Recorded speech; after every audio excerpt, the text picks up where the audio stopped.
Thank you, Stella, and I'm delighted to be here. And very harrowing.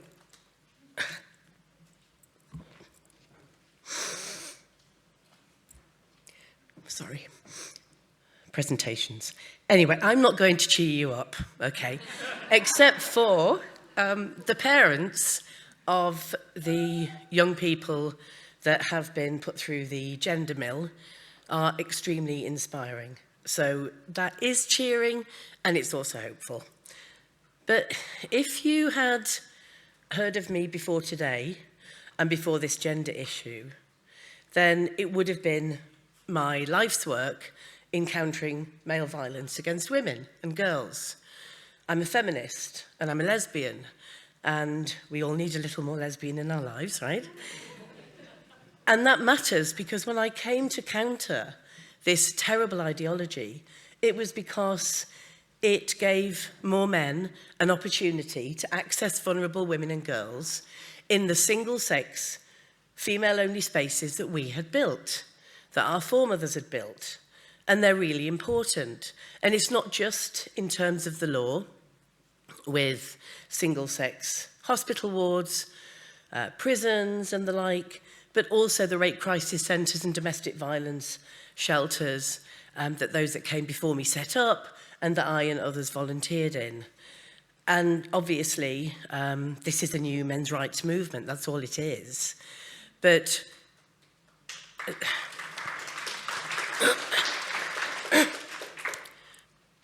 the problem is that although the men's rights activists came after me and the other feminists in the past when we said, stop raping and killing us, if you don't mind, there wasn't a kind of rapists' rights charter going around supported by the Liberals. So I didn't get called rape-phobic by saying it was bad that men raped.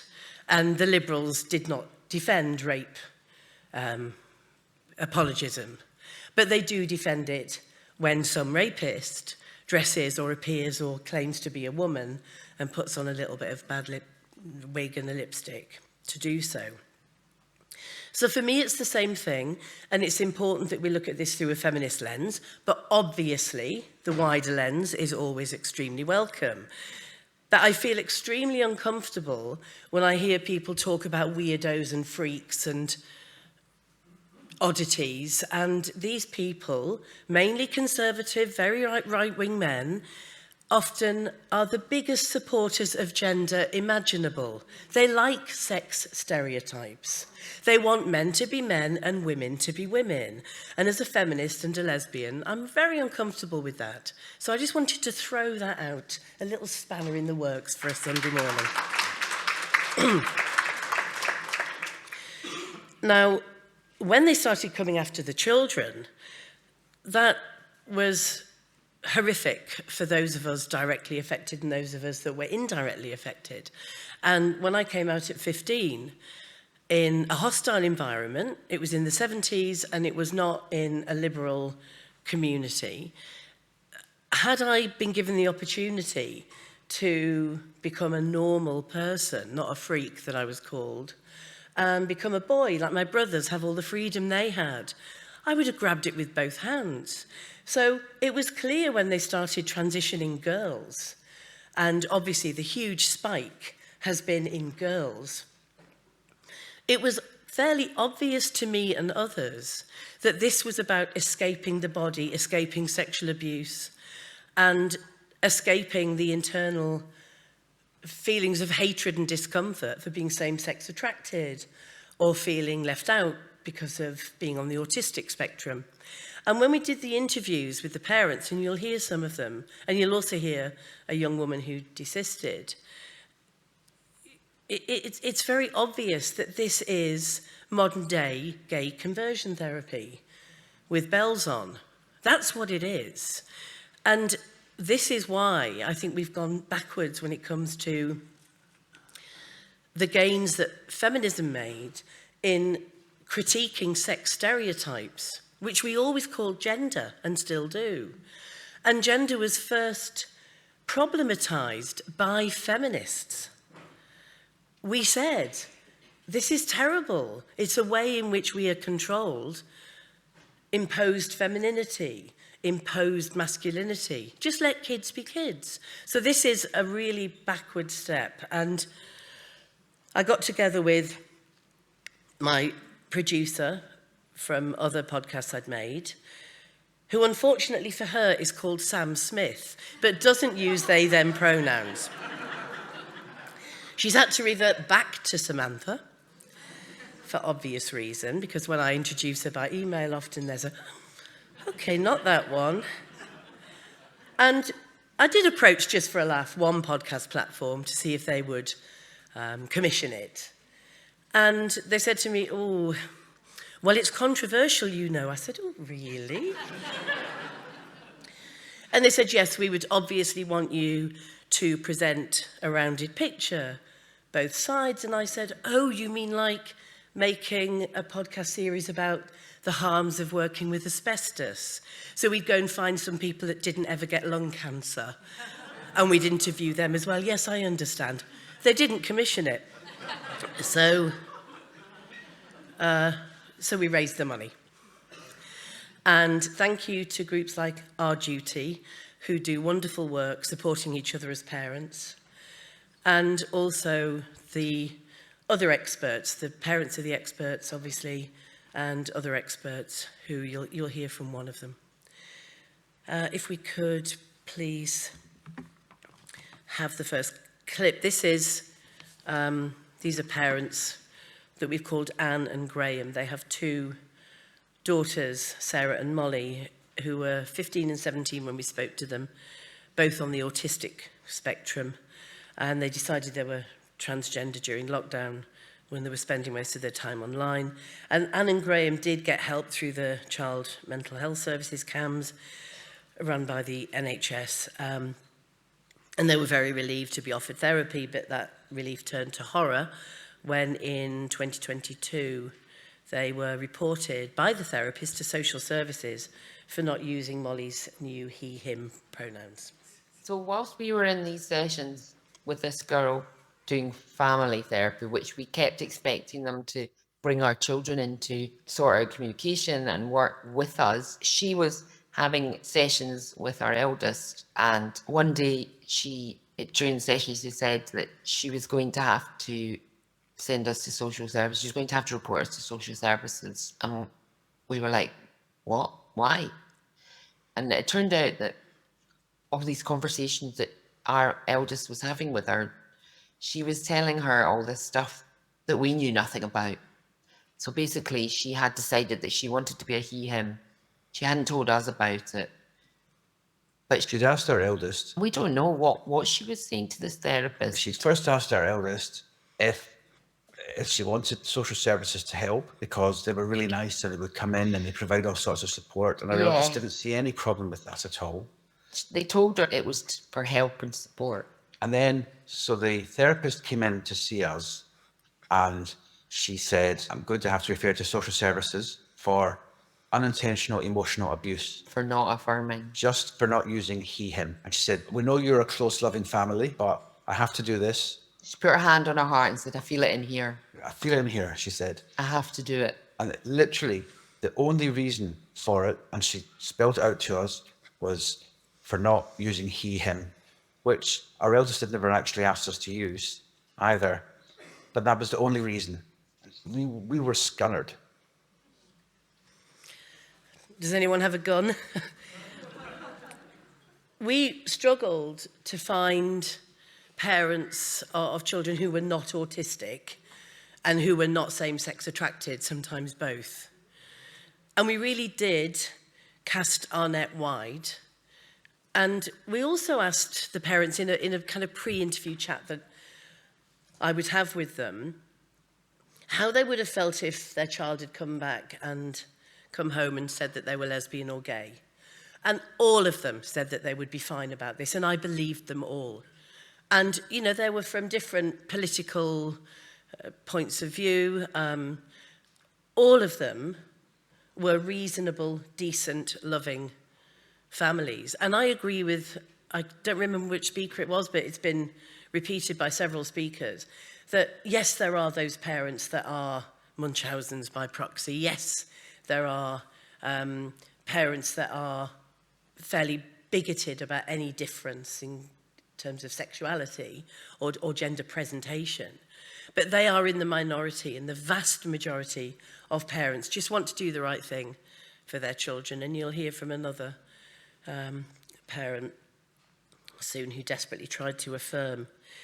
And we did the interviews over a period of some months in between other projects, sometimes face-to-face, but usually over Zoom. And we had to anonymise all of the parents because you have to anonymise the children. We did go to Brighton, which I call Trans Tinseltown. I'm terribly sorry for anyone that lives in Brighton here. Thoughts and prayers. Awful Pebble Beach. And the ideology is really, it's the engine room. It's where the trans train starts and stops. And thank you to those parents and campaigners, Rachel and Jeff Cashman, Transgender Trend, all of the organisations that have made a huge difference, challenging in Brighton something called the Transgender Toolkit, which if you read it, please have either a very strong drink or a support clownfish next to you, because it is quite harrowing. And yet Brighton, I mean, it's so bad that this trans toolkit actually makes what Stonewall produces look like radical feminist literature on gender. So, you know, that was an interesting day out. If we could now listen to David and Louise, David and Louise's daughter, who we called Aurora, who had 6 months of testosterone. She was a lesbian. She was severely bullied at school. Her parents were constantly asked. They tried to affirm. They thought it was the right thing because they were asked by professionals, did they want a dead daughter or a living son? And this was across the board with the parents that we spoke to. It always came out that that's what had been said. And her problems escalated during puberty, unsurprisingly, and she developed body dysmorphia as a result of the anti-lesbian bullying. And you hear Aurora now. Growing up, I've been very masculine, and that there were certain aspects of life that I didn't understand what is acceptable for girls and boys to do, how girls can't take their tops off and now boys can and so, and I didn't understand that. The first time that sort of hit me was a bit of a shock, really. That was when I was 6, and I think from then forward it's just sort of been difficult because I've been trying to figure out who I am and that. And eventually I started putting my hair up in a really tight bun at the back of my head because I hated my hair, and then I wanted to get it cut. The reason for me wanting to get my hair short, it sort of differed, because at the start it was simply because I just wanted to, I thought it would match my style. And then as we went into 2021, I started to become desperate because I really, really hated it, and I just thought I really want to look more masculine, and I started to hide it all the time, and I just it was painful because I used to have it up literally 24/7. So it was really bad for my head. And then eventually, when I got it cut short, I think that was the beginning of when I started to think, oh, was this a good idea? And then after that, I sort of loved it. But in school, it was still hard for me. I think probably because people's reactions to different hairstyles I got, it made me really insecure. I'm very appreciative of Stella, who mentioned this morning that lesbians have had an awful time with this. And there's the young lesbians who never come to fruition, who don't have the same opportunity as they might have done 10 years ago even. And it's quite extraordinary thinking about from the late 70s when I came out, and it was terrible, straightforward anti-lesbian abuse and no legislation to protect us, actual, violence in the streets. We could be sacked from our jobs and were. and then how much better it got because of lesbian liberation movements and the women's liberation movement. And for those lesbians, for a brief moment in time, were able to be happy, and if they were lucky enough to be in communities where this was accepted, in that brief moment of time were able to really enjoy the rights that we had fought for. And I would have conversations with younger women who would just have taken it for granted, and I would get quite cross and say, what do you mean it's just natural evolution? We had to fight for this. Don't take it for granted. My God, I wish we could take it for granted again. If you have a clip, and I'm so sorry about the sequence, I knew I'd do this, where Aurora's talking about the anti-lesbianism. This would be great, thank you. It was kind of hard on me when I had long hair, because even though I had it up in a bun, you know, people used to say things like, I was out in the street and there was a couple of people that saw me holding her hand, and then they shouted faggot at me. And there was another instance when I was with her and some people walked past and like whistled at us or something and said,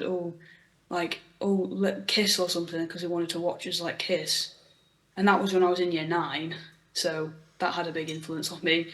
And then people in school would say things as well, like they would like talk behind, like there was like whisper about it, like, oh, you two dating and stuff like that. When we were still dating in year 10, I used to get people asking all the time about it and sort of like laughing and stuff like that, and it made me feel really insecure. So Aurora is now living as a female, as she is, and she's 18 and she has a lovely girlfriend, so that's nice. That should cheer you all up, right? In this grim story. And we're now going to hear a clip, which is Aurora's parents, because it's important, it was important for me to understand how good, decent parents affirm. And I used to just feel very angry about it and really dismissive of any reason that they might be giving. And I also made an assumption, and I was wrong, that this was entirely an upper middle class elite ideology. And it is, I mean, that's where it's been driven, obviously. It's a top-down ideology. But the number of working class families, of who David and Louise are, that we're going to hear from in a minute, that they have been really harmed by this, because of course if you have any social work intervention, and that is overwhelmingly working class families, unless it's the gender issue, then obviously those social workers have been trained and indoctrinated to do a one-stop shop approach to any trauma and acting out and self-harming and the like that these kids have. And so, you know, loads of working class kids are being transed. And Blackpool are awful, and again, apologies to anyone that might come from Blackpool or live in Blackpool, but you know, it's a town in a seaside town in the north of England, and it used to be lovely. We would go there for our holidays as kids, but now it's social deprivation, self-harming of kids, drug abuse, single household parents on the poverty line, below the poverty line, sexual abuse. It's got fun fairs and amusement arcades, and so convicted and unconvicted child sex abusers gravitate to this place. And so there's terrible levels of child abuse and neglect, and that Blackpool represented the highest spike of girls being referred to the Northern GIDS based in Leeds a couple of years ago. So somebody said to me, how come? I thought this was all Brighton ideology. And I said, yeah, but all of the girls in Blackpool we're talking about have a social worker, and there's the link. So if we could have the first audio clip, please, from David, promo parent David 1. Thank you. Myself and my wife were waiting outside, and the social worker came out and spoke to us and said, look, I've just spoken to your daughter, and if you want my advice, I think you need to let her do what she wants to do, which is the reason why she's like this. Her mental health is so bad because she needs to transition. And I'm afraid if you don't let her transition, she's going to end up killing herself. Blunt as that, he came out with it. I mean, this is nothing new to many of you. Well, all of you in here will have heard this. And obviously that myth has been debunked. But yesterday, I went with a couple of parents up to the WPATH conference. Obviously, I didn't go in, right? But there was a woman outside, and I don't know if she's here today, but she was protesting outside WPATH because she blames the policies laid down by that awful organisation for the death of her son. And these are the stats that we don't get to hear about, interestingly. And of course, you know, some of the blue fringe delegates were coming out and saying, well, of course, this is not what we would want. Well, too right, they wouldn't want it because it's not good for their optics, is it? But we all know, and I think this is the most important myth to debunk, because this is why parents affirm. They've all heard it, and again, I'm telling many of you in this room exactly what you know, but if we could listen to the second clip, because actually when Aurora was admitted to hospital because she was suffering from chronic headaches as a result of the testosterone, she was visited by a doctor. He spoke to her and he said, look, can I ask you a question? Were you bullied as a child? And she said, yeah. He said, I notice you're transitioning. Is that why you're doing it? And she said, well, yeah, that's one of the reasons. Now, she'd never admitted that to us at all. She'd always used the trans script. Oh, I've always felt like I wanted to be a boy right from a young age. No, she hadn't. You couldn't have got a more girly girl than our daughter. No. You really couldn't. She wouldn't go to school without eyelashes and nails on and makeup on, and you just couldn't get a more girly girl. So that was all this stuff about I was always trans, and that's rubbish. And so when this neurosurgeon said this to her about being bullied, is that why you're identifying, you want to become a boy? And she said, yeah. It was like, oh my God, all of a sudden in my head I was thinking, oh my God, oh my fucking life, what have I done? What have I done to my daughter? So David went on to research very intensely the other side of the story, because they were isolated, this family. They didn't have anyone to talk to about the reality. And as many parents, they did a deep dive into this and were horrified at what they found, because they read what you've all been writing and saying and campaigning about. And so it's easy to find, and that's something incredible that we've all done. There's a record of this that is very, very easy to find. And that was a lifeline for them. And so they started to engage with their daughter in a way that began to make sense for her. And of course, once they realized the bullying was at the center of this, and the bullying was because of her gender presentation. She's a young, tomboyish, for want of a much better word, lesbian, and felt bad about that and had no one to talk to about that, because of course you don't become a lesbian anymore. You just, oh, are you trans? And so we skip that whole way of speaking to young women who might want to talk to an adult or a slightly older person who's been through this, have come out, etc. And so, as I say, she's now in a really good place. But had it not been for that doctor asking that question, who knows what would have happened? She was heading for the double mastectomy route. She wanted phalloplasty.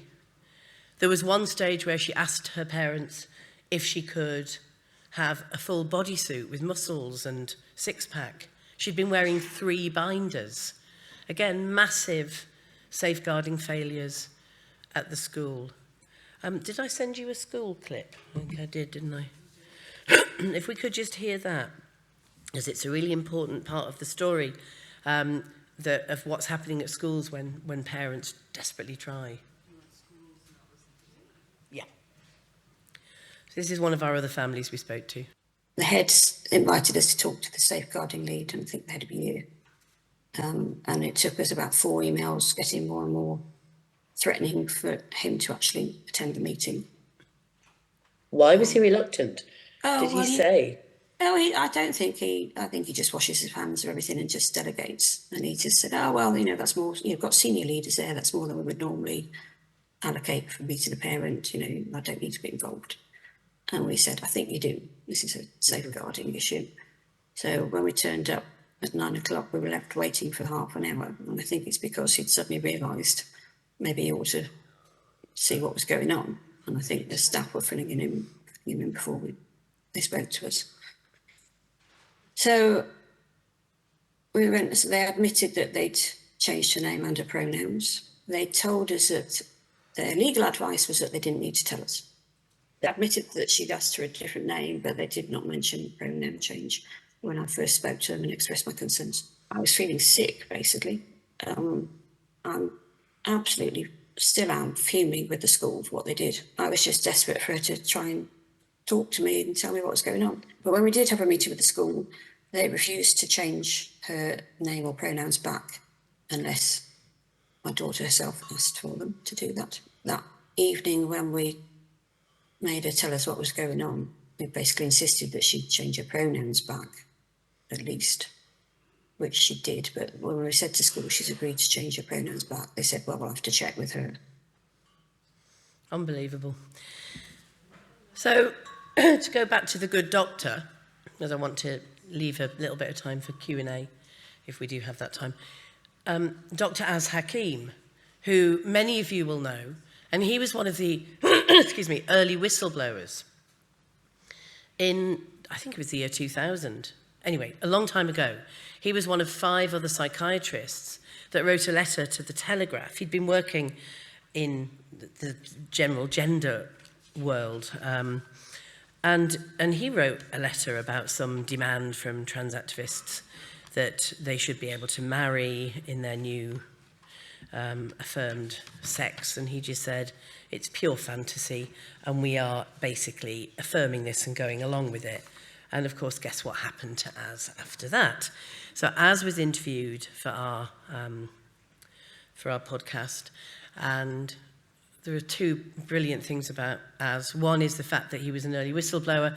The second is he's got an actual Negroni fridge where he just keeps it all ready-made, chilled. But that's just a personal preference of mine. That might not speak to you.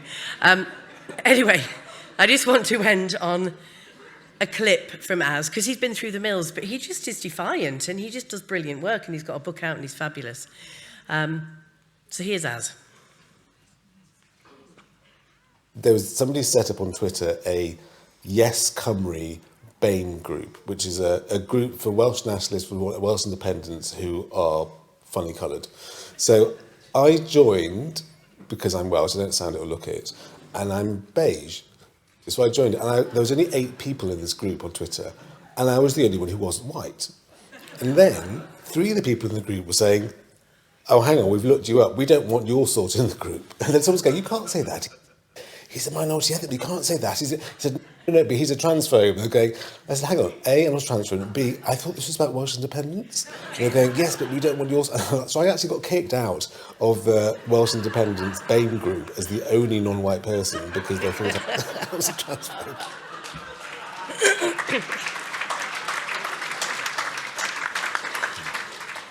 There are other moments like that in the podcast series, because obviously we either cry or we laugh, right? Thank you for listening.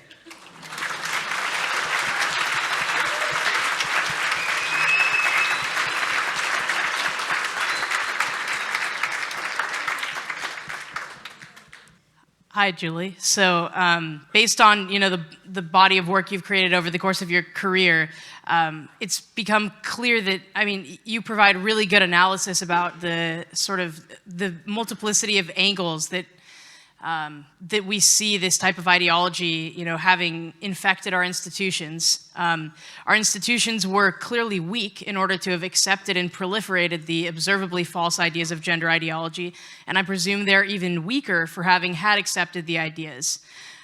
I want to know, what in your estimation will it take to remove this veridic, parasitic ideology from Western institutions and to fortify our institutions from ever perpetrating evil of this magnitude ever again?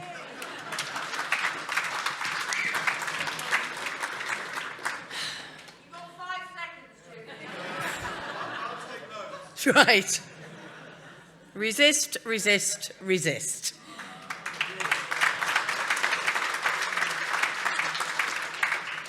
Don't compromise. We've all done it. I've done it. And I think we're at a stage now where there's enough of us with each other's backs to not have to do it anymore.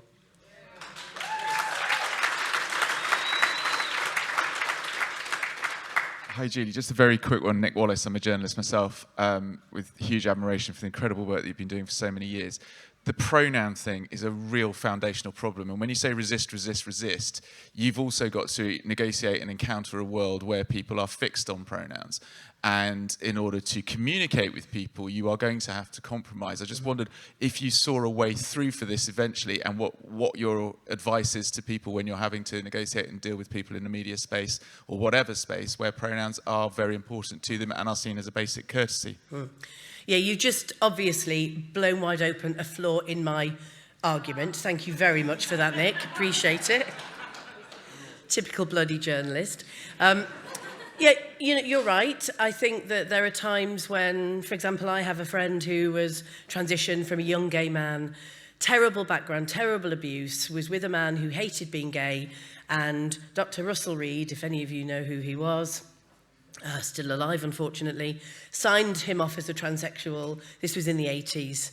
And he regretted it as soon as he'd had the surgery.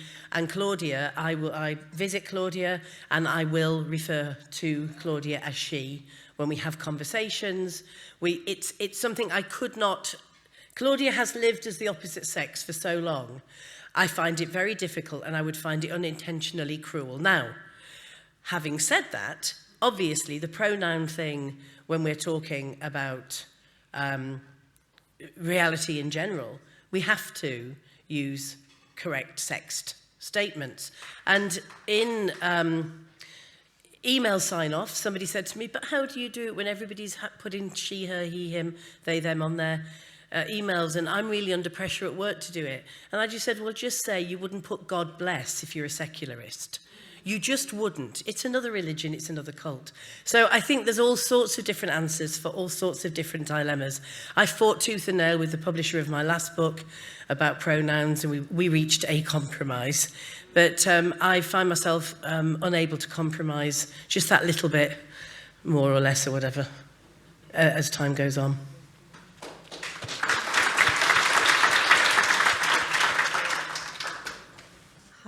Hi, Julie. I'm Terry from Thoughtful Therapists.